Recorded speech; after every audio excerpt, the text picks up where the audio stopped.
Joro quality.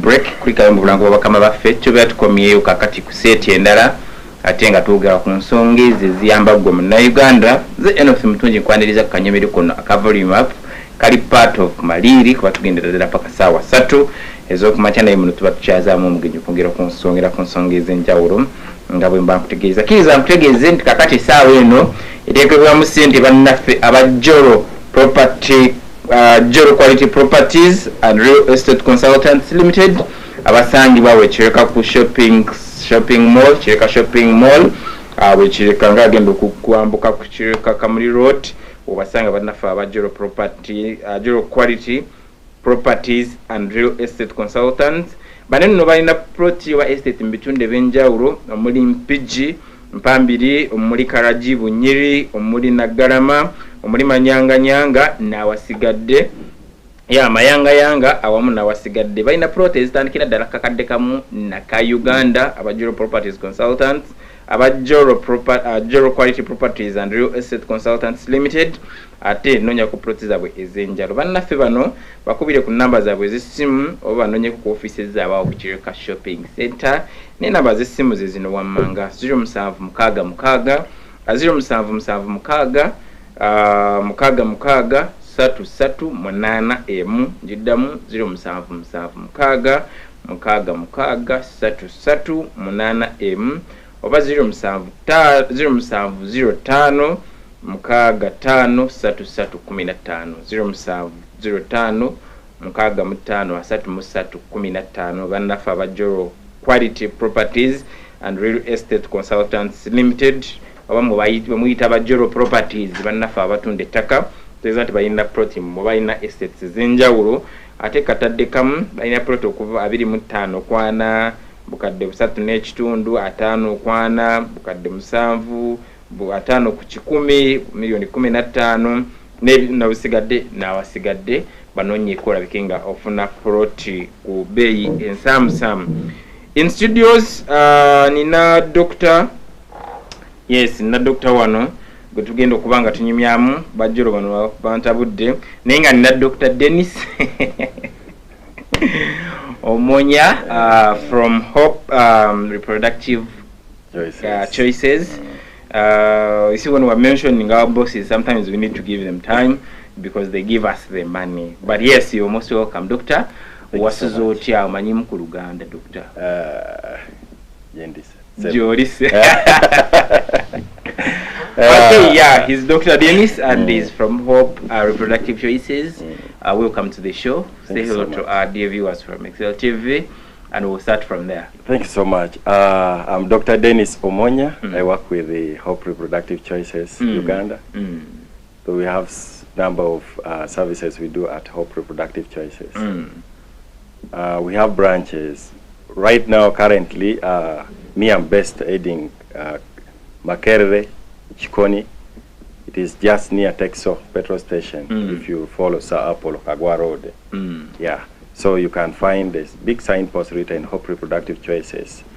Then you get your number of services for fertility issues, STI management. People always talk of chronic, but for us, we always try our best to make sure that we manage to the climax. When you get satisfied, Hope, Reproductive Choices, when you mention it, what perspective or do you want a person to have by the mention of the name? You know, when we do that, by the name Hope, we always want you to have that hope in you, not to lose. We need to always be positive about our lives. Yes. So even if you hoping to do something, first put your hope first, then the other one would follow. Yeah.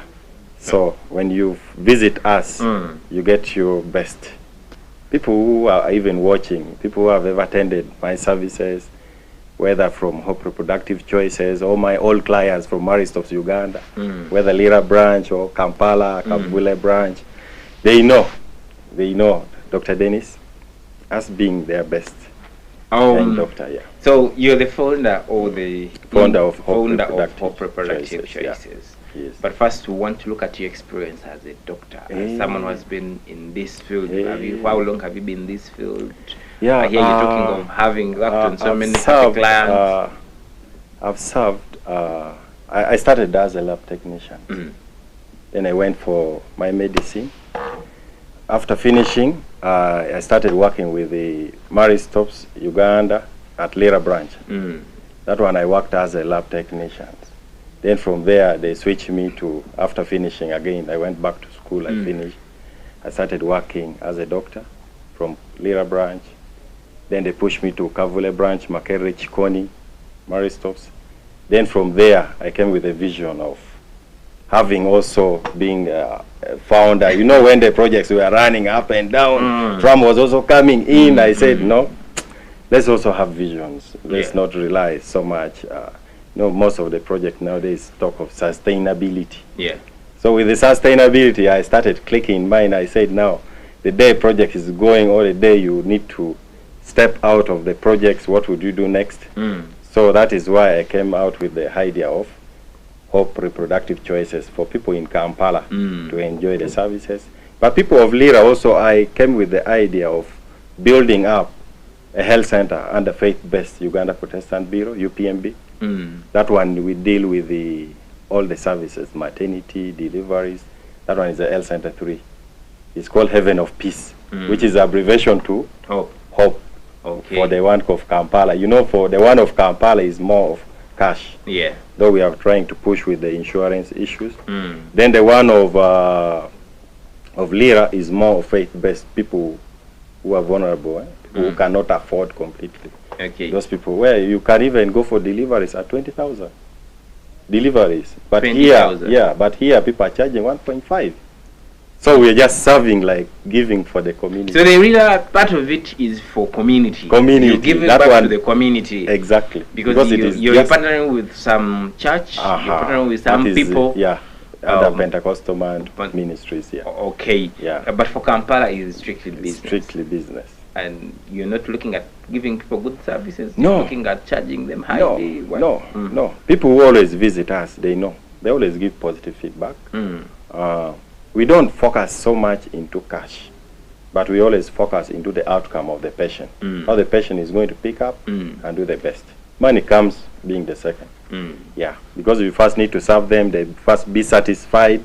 Even if they are giving you money for sustainability, both parties benefits. Okay. Yeah. So what does Hope Reproductive Choices do in broad? Hope Reproductive Choices, we always say it is empowering choices for your future. We do a number of activities. We do gyne consultations.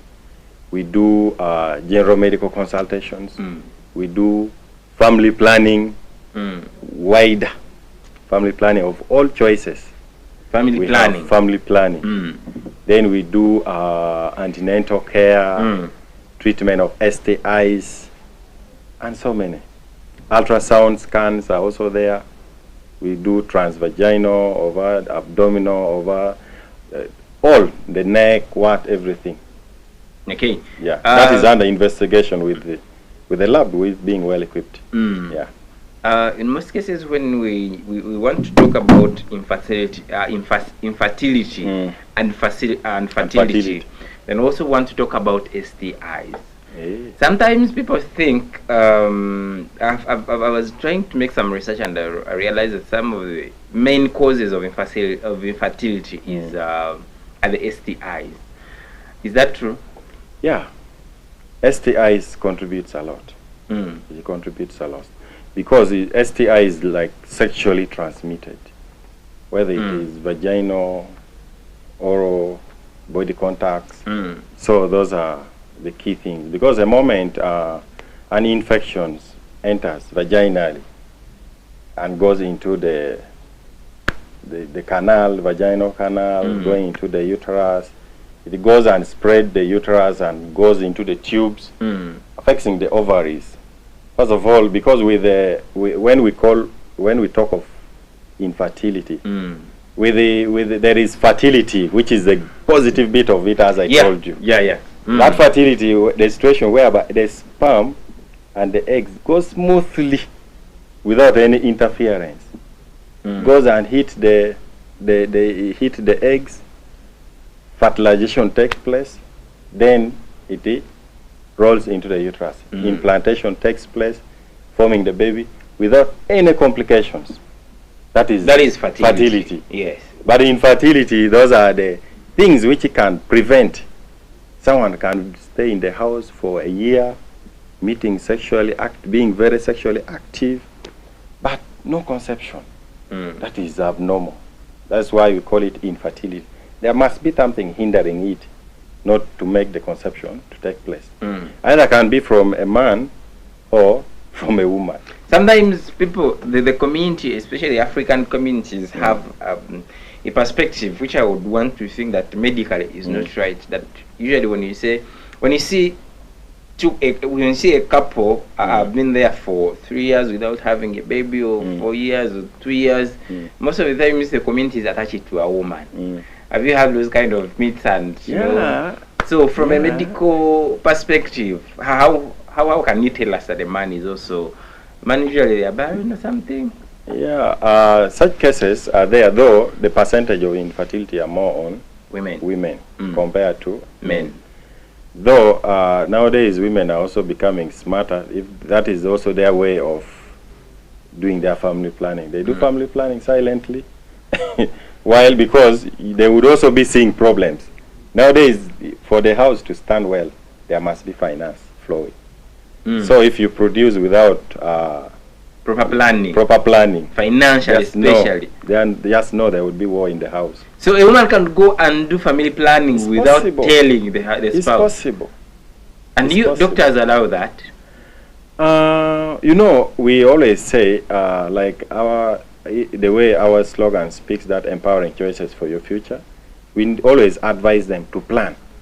But there are these people who always want to, there are people who are doing cohabiting, but the moment you marry them, automatically they would want to begin looking for the baby. The moment they delay, even they cannot wait for a year. Within 3 months, doctor, I'm not conceiving. What is the problem? What is the problem? You find them running up and down. They run more than men. Yes, they run more than men. So the STIs, maybe you could give us a few of these examples of STIs. So people can get to understand. The STIs which are there most commonly, one of it is the common one is gonorrhea. Though it is very scarce within Kampala, unless maybe when you go within the suburb. But I know most of the clients whom I always receive this at some level, I don't know, but that level, the percentage is very low. Those people are very sensitive about themselves. They run to the hospital, even if there is just a list, a small thing, they will run, even if it is just a scratch and it is increasing. They will run thinking it is what? An STI. But if you go to the village, the rate is too high. Why? The rate is too high because for them, first of all, the income is very low. They cannot afford the hospital services. They cannot pay all the bills. So for them, they just keep suffering. You know, in villages, most of the